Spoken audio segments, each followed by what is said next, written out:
hozir nazarband qilgan o'sha masalalarda ikkinchisi agar bu masalani hal qilish uchun avval Şinjan masalasi degan bu masala bo'lishi kerak.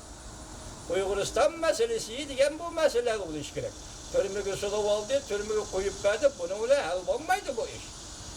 Bundaq masalani kishilik huquqni shu darajada dafsand qilish masalasini hal qilish uchun avval tagi-tagtidan Şinjan masalasi degan masalalar qilish kerak. Bu zada qandaq masala? Prezident Erdoğan Beijing'de Şinjan masalasi degan bu masalani Uyg'uriston masalasini qandaq tarzda o'tirib qo'ydi, bu bir Allohga belgilab o'tadi. Bunu ya Xitoy hukumati oshkorlab bermaydi, yoki Turkiya hukumati oshkorlab bermaydi. Bu bir Xudoga ayon. Lekin shu narsa esingizda bo'lsinki, Osaka 20 davlat yig'inidan qaytib kelyotdi Turkiyaning prezidenti. Mushunda paytda Jungoni ziyorat qildi degan gap. Endi bu yerda gapning o'zoyi yoki uning mazmun moyidini aytganda biz to'liq xabardor bo'lolmaymiz. Siz tunigan leksiyalarning hammasi tamom angladingiz. Prezident Erdo'g'an Reis Xi Jinping bilan ko'rishganda savdo tijorat to'g'risida gap qildimi? Yo'q. Bir jumla yo'q. Masalan, Turkiya Jungoga kapital solamiz, mablag' solamiz dedimi? Yo'q. Bir jumla yo'q. Yoki Jungo men Turkiyaga sayohatchi avataman deb va'da berdim, yolg'on va'dalardan bir ishga va'da berdimmi? Yo'q. Bir jumla yo'q. Undaqda bu qatim Prezident Erdo'g'anning Beijing'i ziyorat qilishi nuqul oldi. Şinjan masalasi, ya'ni Uyg'ur masalasi deb qaraversangiz bo'ladi, hurmatli vatandosh. Uchinchi, Prezident Erdo'g'an Şinjan bu bog'chini shillisdan tushiryotdi. Deydi tuninki leksiyada Xitoyning yozgan maqoli va xabari, men leksiya qilib sizlarga so'zladim. Prezident Erdo'g'an Şinjan'dan ibaret bu bog'chini o'zi yutib olgan dumbisizdagi bu yukni shillisdan tushiryotdi deydi. Ya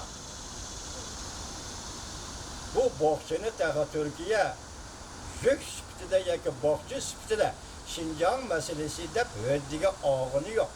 Chunki bir davlat, bir demokratik davlat sifatida Şinjan masalasini Turkiya o'z oldiga hal qilib yoki o'z oldiga tortib Jungo bilan so'zlashamaydi. Şinjan masalasi degan masala Uyg'uriston masalasi undan oddiy masala emas, hurmatli vatandosh. Jungolik apandim sizga ma'lumki bu undan oddiy masala emas.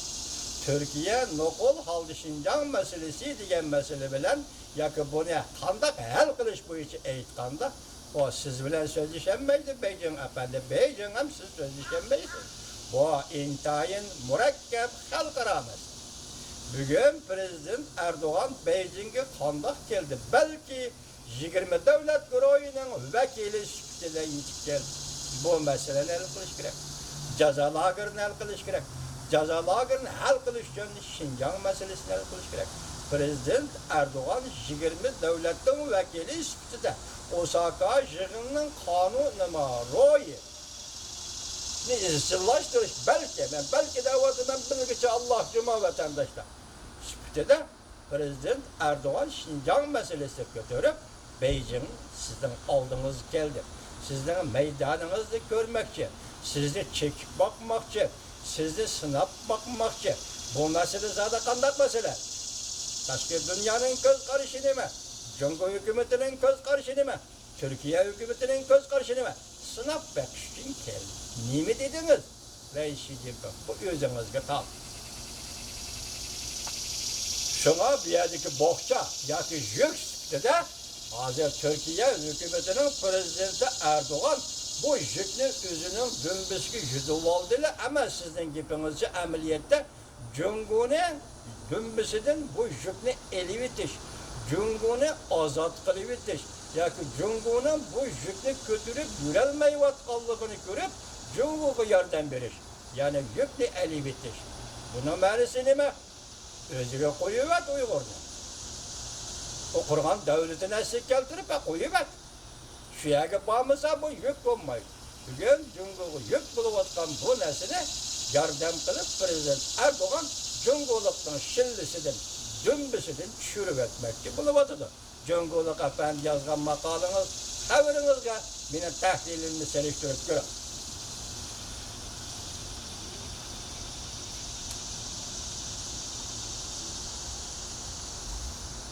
Yani böyle Pakistan ispatıldı ki meyli Uygurlar Türkiye'ye kandak muddaa bile yetip vardı. Hazır misafir bulup Türkiye'ye bağlan Uygurlar doğrusu gitip atıldı. Bunu koyup duraydı. Erdoğan rehberliğindeki Türkiye'den göre Beijing hükümranlığındaki Şinjan'da yaşayan yakşıra.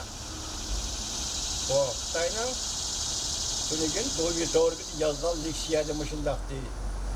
Erdoğan rehberliğinde Türkiye'de yaşayandan Uygurlar Cumhur hükümeti hükümranlığında Şinjan'da yaşayan yakşıra.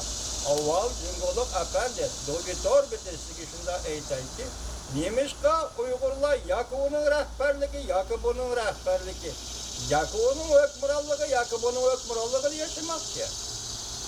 Uygurlar yüzüğü hükümran tisliyeliydi. Uygurlar yüzüğü hükümran devlet kuralaydı. Uygurlar yüzünün devletini yaşayalaydı. Yüzünün devleti devlet kuralaydı. Yüzünün devleti devlet baş kuralaydı. Cumhurluk Efendi. Nemige başkasını kettiniz, nemige hep bu. Sizin isminiz kim? Wang Jiang. Yurtunuz kaya? Hunan Jiangsu. Ne o? Kayada o Hunan Jiangsu diye Jiang'daki yerde. Bunun öyle Uygur'un ne malaksı var? Xitay demiş Uygur hükümranlık kılmakça. Xitay bir milletken, Uygur bir milletken, Xitay demiş Uygur hükümranlık kılmakça. Demiş qaysı devletinin yaşayamanını siz Uygur'u sallap vermekçi buldunuz. Fakat halkara kuch bilen koşup elip, halkara kuch bilen hükümranlık ornutup, Uygur'u 70 yıl hükümranlık degan Cumhur Kompartiyası bugün siz koyup itisiz. Uygur'un hukukunu koyup itisiz. Siz Uygur'dan tartıp algan devlet kuruş hukukunu koyup itisiz vesselam. Söyledi iş. Gam kılma. Uygur'un kayyadi yaşaydığı yaşamaydığı doğrusu gam kılma. Bunun için peşinize katırmanız Cumhurluk Efendi.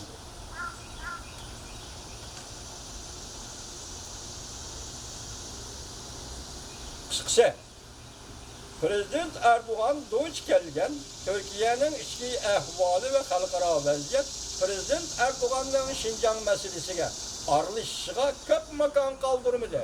Deydi tününkilik siyede torbide geçirin efendim.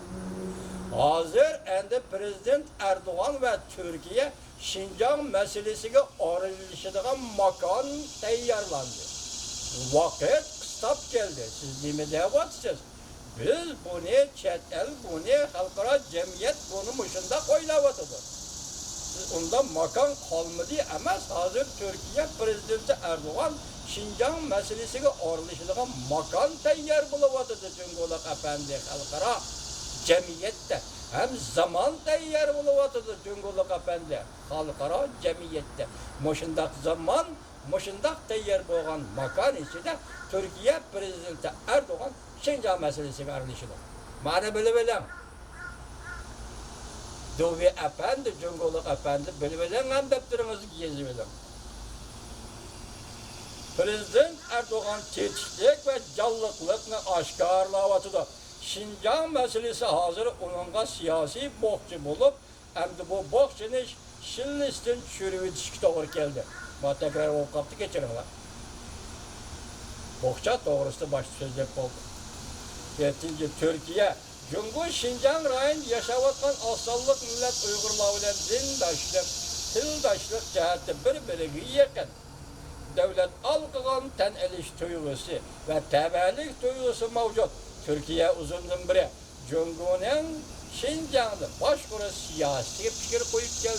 Şimdi Türkiye uzundan beri Cumhur'un Şinjan'da başkuru siyasi fikir koyup geldi. Demek bir yerde Türkiye bir devlet, bir demokratik devlet kılıştı, tegişlik, orunlaştı, tegişlik, vazifesi orunladı ve ada kıldı geldi.